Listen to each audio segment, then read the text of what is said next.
ఆప్కి అదాలత్లో ఇమ్రాన్ హష్మీ గారి మీదున్న ఆరోపణ. ఈయనొక గుడ్ బాయ్, కానీ అన్ని సినిమాల్లోనూ బ్యాడ్ బాయ్ గా నటిస్తున్నారు. ఇమ్రాన్, నేను మీ బ్యాక్గ్రౌండ్ చూశాను. మీరొక మంచి కుటుంబానికి చెందినవారు, మీరు బాగా చదువుకున్నారు. కానీ మీరు యాక్ట్ చేసిన సినిమాలు చూస్తే మర్డర్, జహర్, గ్యాంగ్స్టర్, కిల్లర్, ఆవారాపన్. మీ సినిమాలకి పేరు పెట్టడానికి మంచి పేర్లే దొరకట్లేదా? ఇది మీరు ప్రొడ్యూసర్ దగ్గర అడగాలి, బత్సర్ దగ్గర అడగాలి. మీరు ఇప్పుడు చెప్పిన సగం పేర్లు చూస్తుంటే సగం పేర్లు అది బత్సరే పెట్టుంటారు. ఇదంతా అతని ఐడియానే. మీ సినిమాల్లోని ఇంకో కేటగిరీ ఆఫ్ లిస్ట్ చెప్తాను. ఆషిక్ బనాయా ఆప్నే, జవానే. అక్సర్ అక్సర్ మంచి పేరే కదా, కొంచెం డీసెంట్గా ఉంటుంది. మీరు యాక్ట్ చేసిన 16 సినిమాల్లో ఒక్క సినిమా పేరు మాత్రమే బాగుంది. యాక్చువల్లీ మీరు చూసారంటే ముందుగా చెప్పినట్టుగా నేను ఒక గుడ్ బాయ్ని. చిన్నప్పటి నుంచి కొంచెం పెంకితనంతో ఉంటాను. నేను కంప్లీట్గా ఆఫీస్కి వచ్చినప్పుడు, బత్సర్తో పనిచేస్తున్నప్పుడు నా కెరీర్ బిల్డ్ అవుతుందన్నప్పుడు అప్పుడు చాలా శ్రద్ధగా పని మీద చాలా ఫోకస్డ్గా ఉంటాను. బత్సర్కి నా మౌనంలో ఏదో ఒకటి కనిపెట్టారు. ఈడు పెంకోడే కానీ బయట కనిపించడం లేదని. తర్వాత అతను ఫస్ట్ స్క్రీన్ టెస్ట్లో అతను కనిపెట్టేశారు, వీడి దగ్గర ఏదో ఒక సామర్థ్యం ఉందని. మొదటి ఫిలిం ఫుట్పాత్లో, అందులో కూడా మీరు చూస్తుంటారు, అలాంటి ఫిల్మే. అతనికి ఏదో అనిపించింది, నా లోపల ఏదో స్ట్రీక్ ఉందని, ఒక నాటి స్ట్రీక్ ఉందని. ఆ విషయాన్ని అతను దాన్ని క్యాప్చర్ చేసి ఎక్స్ప్లోర్ చేయడానికి ప్రయత్నించారు. మీరు నాటీ స్ట్రీక్ అని అంటున్నారు, కానీ మీరు అన్ని సినిమాల్లోనూ ఇంకొకరి భార్య వెనకాలే తిరుగుతున్నారు.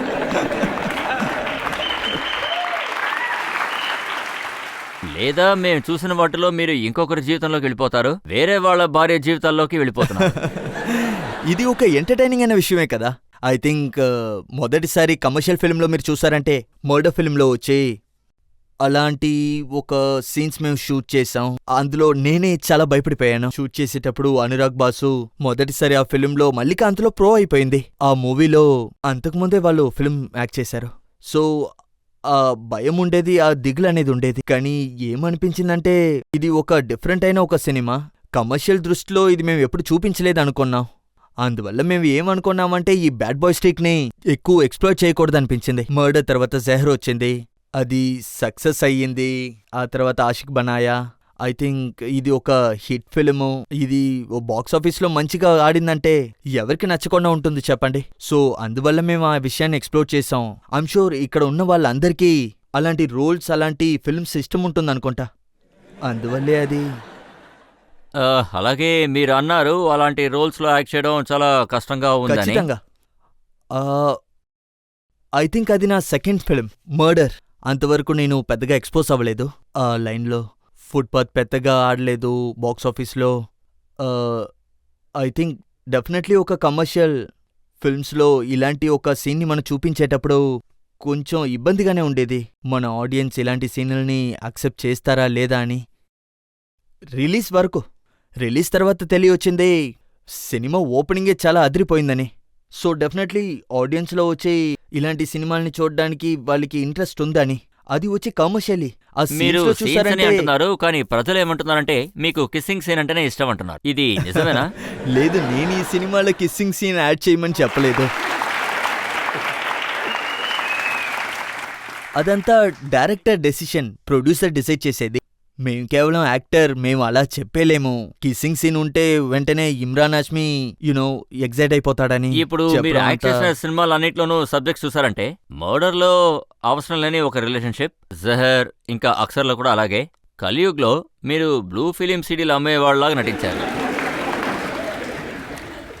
డిఫరెంట్ అయిన క్యారెక్టర్స్, చాలా డిఫరెంట్. కానీ మీరు చాలా నిజాయితీ అని చెప్తున్నారు. క్యారెక్టర్స్ ని చేసేటప్పుడు చాలా ఎంజాయ్ చేసుకుంటూనే చేశాను. ఐ థింక్ హీరోలకంతా ఇంతకు ముందు చూసారంటే గుడ్ బాయ్ అనే ఇమేజే ఉండేది. ఫిల్మ్ ఇండస్ట్రీలో మంచి క్యారెక్టర్ చేయడానికి ఆశపడతారు. అది చూసిన తర్వాత నాకు అనిపించింది కొంచెం మనం డిఫరెంట్గా చేద్దామని. అప్పుడే నాకని ఒక ప్రత్యేకమైన ఇమేజ్ ఏర్పడుతుంది. నాకని కొత్త మార్క్ ఏర్పాటు చేయాలని. మీరు నార్మల్ గా ఒక విలన్ చేసే పని చేశారు. చెప్పండి. గుల్షన్ గ్రోవర్ అనుకుని ఉంటారు. ఇలా యాక్ట్ చేస్తుంటే నేను కూడా ఏదో ఒక రోజు హీరో అయిండేవాడిని అనుకునేవారు కదా. ఐ థింక్ మన ఇండస్ట్రీలో ఇప్పుడు మార్పు అనేది ఒకటి ఏర్పడింది. I think multi dimensional villain ఏర్పడ్డారనే చెప్పాలి. హీరోస్ కూడా విలన్ రోల్స్ చేస్తున్నారు, అందులో సక్సెస్ కూడా అవుతున్నారు. అది నిజంగానే మంచి విషయం. ఇప్పుడు విలన్ చూసారంటే టిపికల్ గా మీరు పాత సినిమాలు మీరు చూసుంటే ముగ్యాంబో లేక గబ్బర్ సింగ్ అలాంటి విలన్లు మాత్రమే ఉంటారు. కానీ ఇప్పుడు ఇది చాలా డిఫరెంట్ గా ఉంది. Normal simple people. నేను గ్యాంగ్స్టర్ లో అలాగే ప్లే చేశాను. సడన్లీ క్లైమాక్స్ లో చూస్తే ఎవరు ఎదురు చూడని ఒక క్యారెక్టర్ క్లైమాక్స్ లో. సో నేను ఆ విషయాల్ని గుర్తు తెచ్చుకుంటే చాలా ఫుల్ఫిల్లింగ్ అనిపించింది. నేను ఆ సినిమాలో ఆడియన్స్ ని 2 hours ఫూల్ చేస్తున్నట్టు ఉంది. ఎండ్లో చూసారంటే వాడే villain. So villain changing face చూసారంటే అలా ఉంది. అది నాకు నచ్చింది కూడా. నేను అందుకే ముందు ఆశపడ్డాను. నాకది ఓకే అనిపించింది. ఆ తర్వాత ఇది కాస్త ఎక్కువైనట్టు అనిపించింది. ఆ తర్వాత దాన్ని మార్చి ఆవారపన్ అందులో కాస్త ఆ సినిమా డిఫరెంట్. గురించి నేను తర్వాత తెలుసుకుంటాను, కానీ ఇప్పుడు ఒక విషయం తెలుసుకోవాలనుకుంటున్నాను. మీకు సీరియల్ కిస్సర్ అనే పేరు ఎలా వచ్చింది? అది ఒక లెంత్ అయిన కథ. యాక్చువల్లీ అది లెంత్ అయిన కథ లేదా లెంత్ అయిన కిస్సా? రెండు కూడా రెండు ఉంది. యాక్చువల్లీ నేను ఈ ఇమేజ్ని కావాలనే చేశాను. మర్డర్ బాగా వెళ్ళింది, ఆ తర్వాత జెహర్ కూడా బాగానే వాడింది. మేము అప్పుడు ఒక షూటింగ్ కోసం మొరీషియస్కి వెళ్ళాం. అక్కడ మా ఫ్రెండ్స్ కూడా వచ్చారు షూటింగ్ అయిపోయాక టైం స్పెండ్ చేయడం కోసం. అక్కడ నా ఫ్రెండ్కి ఒక టీషర్ట్ దొరికింది, సీరియల్ కిస్సర్ అని ఉంది అందులో. అది ఒక గ్రీన్ టీషర్ట్, అది వెనకాతల సీరియల్ కిల్లర్ రాస్తుంటుంది. నేనేమన్నానంటే ఈ టీషర్ట్ నాకు ఇచ్చేయండి, దీన్ని వేసుకునే ఒకే వ్యక్తి నేనే అయి ఉండాలని చెప్పాను. ఈ దేశంలో ఇంకెవరూ దీన్ని వేసుకోలేరని కూడా చెప్పాను. వాడు ఇవ్వనని చెప్పాడు. ఒకవేళ నువ్వు వేసుకుంటే తర్వాత పిక్చర్ రిలీజ్ అయ్యాక ఒక ప్రోమో రిలీజ్ అయిందనుకో, ఈ టీషర్ట్ని నేను వేసుకుని బయటికి వెళ్తే ఇమ్రాన్ హాష్మీని కాపీ కొడుతున్నానంటారు. సో వాడి దగ్గర నుంచి ఆ టీషర్ట్ని నేను తీసుకొని అది నేను సెట్లో వేసుకున్నాను. బీచ్లో జవానీ దివానీ షూటింగ్ జరుగుతూ ఉంది. సో అక్కడే నాకు ఆ షాట్ అయిన తర్వాత నాకు ఆ సీరియల్ కిస్సర్ అనే టీషర్ట్ వేసుకొని తిరిగినప్పుడు సీరియల్ కిస్సర్ అనే ఓ ట్యాగ్ వచ్చేసింది. అది మాత్రమా, చాలా పేర్లున్నాయి. కింగ్ ఆఫ్ కిస్సర్ అలాంటివి బోల్డ్. మీరు అంటున్నారు ఇలాంటి టీషర్ట్ వేసుకున్నందువల్లే అవును. మీకు సీరియల్ కిస్సర్ అనే పేరు వచ్చిందని అంటున్నారు. కానీ సినిమాల్లో మీరు చేసింది, అంటే మర్డర్లో మీరు మలికా షరావత్తో చేసింది, తుమ్సా నహీ దేకాలో దియా మిర్జాతో చేసింది, జహర్లో ఉదిత గోస్వామితో మీరు పెద్ద చేసింది, లిస్ట్ సార్ ఇలా అది. ఒక పెద్ద లిస్టే ఉంది. దీనికి నాకు అసలు తెలుసు, అంతే లేదు. ఆ లిస్ట్కి ముగింపే లేదు. తర్వాత చేయాల్సిందంతా చేసి ఇప్పుడు నింద టీషర్ట్ మీద వేస్తున్నారా?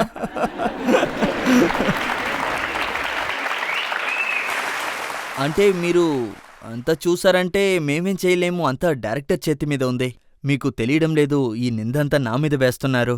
మీరు డైరెక్టర్స్నే అడగాలి. వాళ్ళు నన్ను కన్విన్స్ చేశారు. ఒక్కో సినిమా చేసేటప్పుడు నేను వాళ్ళని అడుగుతాను, ఈ సీన్ అవసరమా, ఇది ఇంపార్టెంటేనా అని. ఇది కొంచెం ఎక్కువగా ఉన్నట్టు ఉందని చాలా చెప్తాను. ఎక్కువగా ఉందని ఏ హీరోయిన్ చెప్పలేదా? యాక్చువల్లీ హీరోయిన్స్ వచ్చి చాలా భయపడతారు, ఎందుకంటే నేను న్యూ కమర్స్తో చాలా వర్క్ చేశాను. అదేంటంటే ఇమ్రాన్ హాష్మీ కన్నా ఒక ఇమేజ్ ఉంది. ఐ మీన్ 5వ సినిమా తర్వాత నేను చాలా న్యూ కమర్స్తో పాటు పనిచేశాను. వాళ్ళు సెట్కి వచ్చారంటే అయ్యో ఇమ్రాన్ హాష్మీయా అని భయపడేవాళ్ళు, నన్ను పిచ్చోడు అనుకుంటారు. సో ఇలాంటి ఒక ఇమేజ్ వచ్చి వాళ్ళు మైండ్లో ఉండిపోయింది. బట్ నేను వచ్చి చాలా కంఫర్టబుల్గా ఉంటాను వర్క్ చేయడానికి. ఇప్పుడు మేము చాలా మంది కిస్ చేసింది చూసాం. మీకా రాకీ సావంత్ని కిస్ చేసి ఇరుక్కున్నారు, రిచర్డ్ గేర్ శిల్పా శెట్టిని కిస్ చేసి ఇరుక్కున్నారు. కానీ మీరు అందరినీ కిస్ చేస్తూ ముందుకు దూసుకెళ్ళిపోతున్నారు.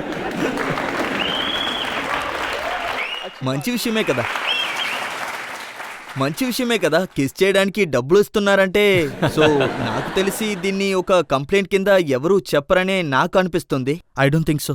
మీరు ఇండస్ట్రీలో ఒక విషయాన్ని స్ప్రెడ్ చేశారని విన్నాను. ఏ అమ్మాయిని, ఏ హీరోయిన్ని ఇమ్రాన్ హాష్మీ గారు కిస్ చేస్తారో ఆ హీరోయిన్ సక్సెస్ అయిపోతుందట. నాకు తెలిసి అలాంటివేది నేను ఇది స్ప్రెడ్ చేయలేదు. న్యూస్ పేపర్లో వచ్చిన క్లిప్పింగ్ నా దగ్గర ఉంది.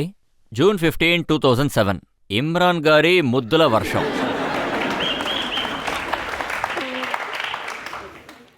లేదు, దీన్ని నేను డైరెక్ట్గా చెప్పడం లేదు. ఐ థింక్ నేను వర్క్ చేసిన అమ్మాయిలు ఫొటోస్ మాత్రమే కాదు, వాళ్ళకి ఒక కేపబిలిటీ ఉంది, ఒక టాలెంట్ ఉంది. ఆ ఒక్క విషయాన్ని పెట్టే మనం చెప్పేలేము. అదేలాగా టాలెంట్ అంతా పనికిరాదు, ఒక కిస్ వల్లే మూవీ ఆడుతుంది అని మనం చెప్పలేము. ఒక యాక్టర్ అవ్వనివ్వండి, యాక్ట్రెస్ అవ్వనివ్వండి, ఒక యాక్ట్రెస్ నాతో పాటు పనిచేశారంటే 100% వాళ్ళు సక్సెస్ఫుల్ అవుతారు. ఐ థింక్ వాళ్ళ లోపల కూడా టాలెంట్ ఉంది, వర్క్ మీద వాళ్ళకి శ్రద్ధ ఉంది, వాళ్ళు విజయం సాధిస్తున్నారు. సో ఈ ఒక్క సీన్ని మాత్రం విషయం కింద పెట్టి ఆడియన్స్ ఐ డోంట్ థింక్ యాక్టర్ని యాక్ట్రెస్ని జడ్జ్ చేస్తారని. నాకు తెలిసి నా లైఫ్లో ఇలాంటి ఒక క్లైమ్ నేను చేసిందే లేదు. ఒకవేళ అలా జరిగి ఉంటే నేను క్షమాపణ అడుగుతా. సరే, మిమ్మల్ని ప్రజలు క్షమిస్తారు. ఇప్పుడు మనం ప్రజలను అడుగుదాం. మీ కిస్సింగ్ టాలెంట్ గురించి ప్రజలు ఏమంటారో చూద్దాం. ఎవరైనా అడగాలనుకుంటున్నారా? మీరు చాలా హాట్గా ఉన్నారు, దాని రహస్యం ఏంటి? అంటే ఈ హాట్ అనే పదానికి అర్థం ఏంటో నాకు తెలీదు. అంటే నేను అలా పర్సీవ్ చేసిందే లేదు మగాళ్ళు హాట్గా ఉంటారని. Women or hot. సో నాకు తెలియడం లేదు సినిమాలో నేను యాక్ట్ చేయడం వల్ల నాకు ఆ పేరు వచ్చిందా లేదా అనేది తెలియడం లేదు. మీరు మీ సినిమాల్లో మిగతా వాళ్ళ పెళ్ళాల్ని ఎలా అట్రాక్ట్ చేయాలో నేర్పిస్తున్నారు.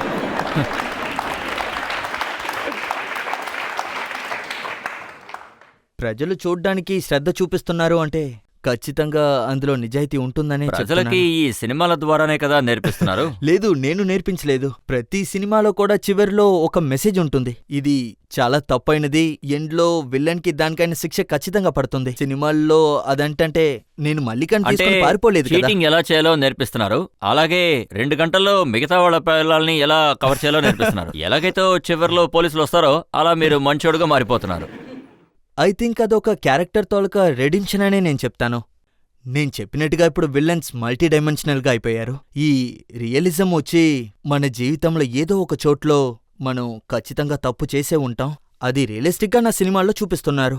ఒక కంప్లీట్ అయిన విలన్ అని మనం చెప్పలేము. ఒక గ్రే క్యారెక్టర్, వాడు మంచివాడుగాను ఉంటాడు, కొన్ని తప్పులు కూడా చేస్తాడు, ఎండ్లో మంచోడైపోతాడు.